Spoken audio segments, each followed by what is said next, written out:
أعوذ بالله من الشيطان الرجيم بسم الله الرحمن الرحيم السلام عليكم আজকের এই মহিলা হিপস বিভাগ উদ্বোধনের উদ্বোধক জনাব মেহেদি ভাই মঞ্চে উপবিষ্ট আছেন আমাদের এই মাদ্রাসার সাথে সম্পৃক্ত হুমায়ুন ভাই, অত্র মাদ্রাসার প্রিন্সিপাল আফফান জামি, আমার স্নেহের ছোট ভাই। আর এই মাদ্রাসার পিছনে যার অক্লান্ত পরিশ্রম দিনে রাতে করেছেন আমার ছেলে সমতুল্য সাদ্দাম। আমি সংক্ষেপে তার নামটা বললাম কারণ সে আমার খুব এই ছেলের মতো, এই জন্য পুরো নামটা আর বললাম না।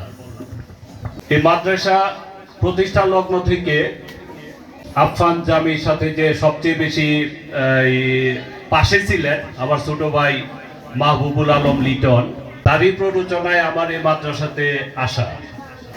এখানে আসার পরে যেহেতু আমি দেশের বাইরে থাকি, এই মাদ্রাসা শিক্ষাকে আমি ব্যক্তিগতভাবে জেনারেল শিক্ষা থেকে একটু ব্যতিক্রম হিসাবে চিন্তা করি। আজকে সাধারণ শিক্ষিত হয়ে দেখা গেছে যে তারা মা বাবাকে কিভাবে সম্মান করতে হয় সেটাও ভুলে গেছে, শিক্ষককে কিভাবে সম্মান করতে হয় সেটা ভুলে গেছে। কিন্তু এই ঐতিহ্য, মা বাবাকে সম্মান করা, শিক্ষককে সম্মান করা একমাত্র এখনো মাদ্রাসা শিক্ষাতেই প্রচলন রয়েছে। আমরা যারা গার্ডিয়ান আছি আমরা সাধারণত চিন্তা করি যে জেনারেল শিক্ষায় শিক্ষিত করলে ওই ছেলে মেয়েকে এখন আর মানুষ করা অনেক কঠিন। যদি সেটা মাদ্রাসা শিক্ষা হয় তাহলে ছেলে মেয়েকে সুন্দর একটা ভবিষ্যৎ দেওয়া যায় এবং মা বাবার জন্য এটা মঙ্গলজনক দুনিয়াতে এবং আখেরাতে। যারা অভিভাবক হিসেবে এখানে উপস্থিত আছেন, আপনারা একটা সুসন্তান দুনিয়াতে রেখে যাবেন এবং আখেরাতে এই সুসন্তানের যে দোয়া এটা আপনারা আখেরাতেও পাবেন এবং হাসরের মাঠে আপনার এই সন্তান আপনার জন্য একটা নাজাতের উসিলা হয়ে দেখা দিবে ইনশাআল্লাহ। রাসূল পাক হযরত মুহাম্মদ সাল্লাল্লাহু আলাইহি সাল্লামের একটা হাদিস না বললেই নয়, প্রত্যেক মুসলমানের জন্য বিদ্যা অর্জন করা ফরজ। এই বিদ্যা অর্জনটা যদি ইসলামী শিক্ষায় শিক্ষিত হয় এবং শরীয়ত মাফিক হয় তাহলে এই বিদ্যা অর্জন অন্য সকল বিদ্যা অর্জন থেকেও আরো বেশি গুরুত্বপূর্ণ এবং অর্থবহ।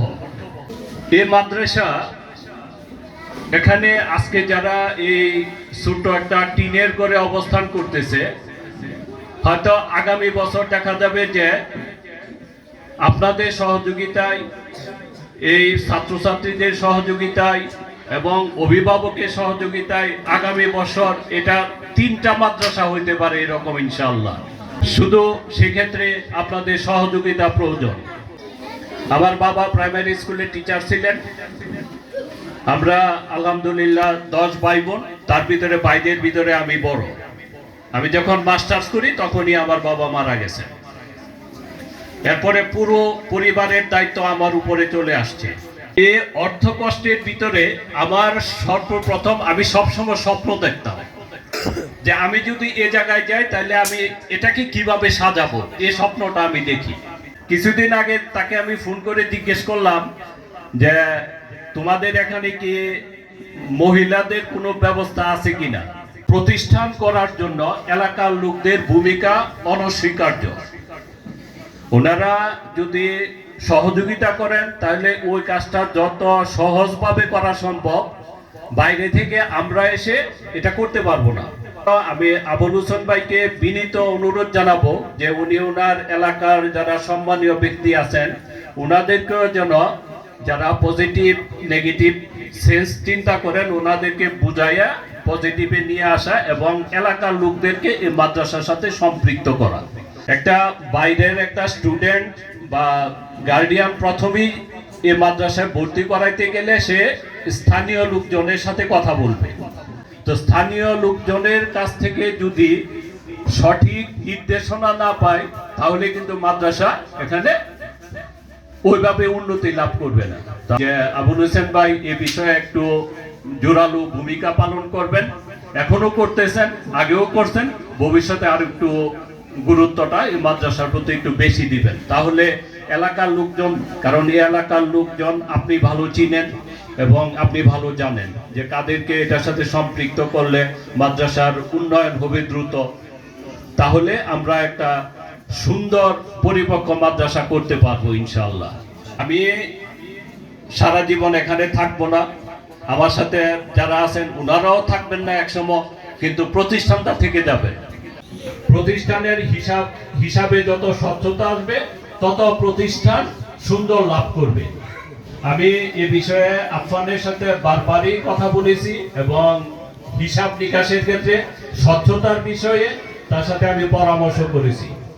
বিগত দিনে তার সাথে পরামর্শ করে আমি দেখেছি যে হিসাব নিকাশের ক্ষেত্রে সে পরিপূর্ণ রূপে স্বচ্ছতা আনয়ন করছেন এবং স্বচ্ছভাবে উনি হিসাব নিকাশ রক্ষা করছেন। আমি সে কিছুদিন পরপরই আমাকে হিসাব নিকাশের বিষয়ে ফোন করে বা বলে, আমি আমার পর্যাপ্ত সময়ের অভাবে ওইভাবে দিতে পারি নাই, কিন্তু যখনই আমি কোনো একটা বিষয়ের উপরে তার সাথে কথা বলছি দেখছি যে হিসাবটা তার কাছে সুন্দরভাবে রক্ষিত অবস্থায় আছে। এমনকি তাকে আমি বলেছি যে কেউ যদি 10টা টাকাও দেয়, টাকা দিয়ে চলে যাওয়ার পরেও যেন সে মানি রিসিপ্টটা তৈরি করে বর্ধিত অংশটা তার কাছে, অর্থাৎ মাদ্রাসার পক্ষে যেন এটা রক্ষিত রাখে। তার কারণ হইল যে আজকে কেউ 10 টাকা দিল, 5 বছর পরে এ লোকের মন মানসিকতা চেঞ্জ হয়ে সে 50,000 টাকা দিতে পারে।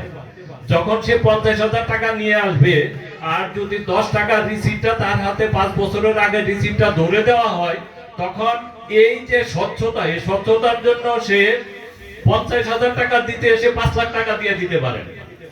তো এই জন্য হিসাবের স্বচ্ছতা একটা প্রতিষ্ঠানের জন্য বিশাল বিষয়। এটা স্বচ্ছতা আনয়ন করতে হবে এবং সে ওইভাবেই রক্ষা করতেছেন। এবং আমি আশা করব যে প্রতি বছরে হিসাব আনতে আমরা যারা এটার সাথে সম্পৃক্ত আছি প্রত্যেকের কাছে কম্পিউটারাইজড একটা শীট যেন উনি দিয়ে দেন, যে কোন কোন খাত থেকে উনি টাকা পেয়েছেন এবং কোন কোন খাতে উনি টাকা খরচ করছেন। এবং প্রতিষ্ঠান আরো স্ট্রং হবে এবং প্রতিষ্ঠানের ভিত্তি আরো মজবুত হবে। এই প্রতিষ্ঠানে বিশাল অবদান যার আছেন, যে মেহেদী ভাই অর্থ এবং শারীরিক মানসিক পরিশ্রমে প্রতিষ্ঠানের জন্য করে গেছেন এবং করে যাচ্ছেন, এটা আল্লাহ তাআলা ওনাকে দুনিয়া এবং আখিরাতে ইহার প্রতিদান দান করুন। উনি যে ব্যবসা বাণিজ্য করেন, আল্লাহ তাআলা ওনার ব্যবসা বাণিজ্যের মধ্যে আরো বরকত দান করুন। আল্লাহ তাআলা যেন আমাদেরকে শয়তানের এই খারাপ ইয়া থেকে আমাদেরকে রক্ষা করেন। আপনাদের এই মূল্যবান সময় দিয়ে আমাদেরকে যে সহযোগিতা করেছেন, আমাদের প্রত্যেকের জন্য আপনারা দোয়া করবেন, আমাদের এই মাদ্রাসার জন্য দোয়া করবেন। আপনাদের কাছে দোয়ার দরখাস্ত চেয়ে আজকের মতো আমি আমার বক্তব্য শেষ করছি। আসসালামু আলাইকুম। সম্মানিত প্রধান অতিথি জনাব মোহাম্মদ ইকবাল সাহেবকে অত্যন্ত গুরুত্বপূর্ণ বক্তব্য দেওয়ার জন্য, ইনশাআল্লাহ আমরা ওনাদের জন্য দোয়া করি, আল্লাহ তাআলা যেন ওনাদেরকে নেক হায়াত দান করেন।